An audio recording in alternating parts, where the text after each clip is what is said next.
Mother Teresa తర్వాత మూడవ ప్రపంచ మదర్ తెరిసా సంస్థల అధినేతగా ఉన్నటువంటి జోసెఫ్ మేరీ అమ్మ ఈరోజు నల్గొండలో ఉన్నటువంటి మదర్ తెరిసా గృహమును సందర్శించడం జరిగినది.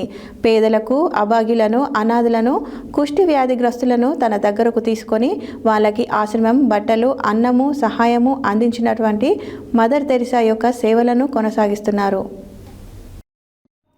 మదర్ తెరిసా తర్వాత మూడవ ప్రపంచ మదర్ తెరిసా సంస్థల అధినేతగా ఉన్నటువంటి జోసెఫ్ మేరీ అమ్మ ఈరోజు నల్గొండలో ఉన్నటువంటి మదర్ తెరిసా గృహమును సందర్శించడం జరిగినది.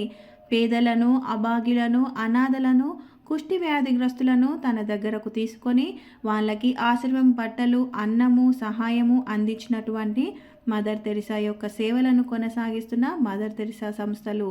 వాటితో భాగంగా నల్గొండలోని నిర్మల్ హృదయ మందిరంలో ఉన్నటువంటి దాదాపు 60 మంది మతిస్థిమితం లేని అనాథలను అక్కున చేర్చుకొని సేవను అందిస్తున్నారు.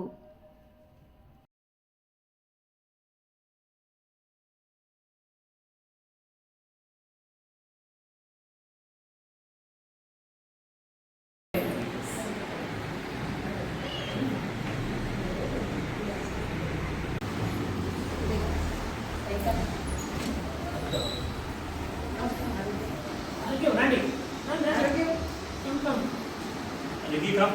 Yes, they are also.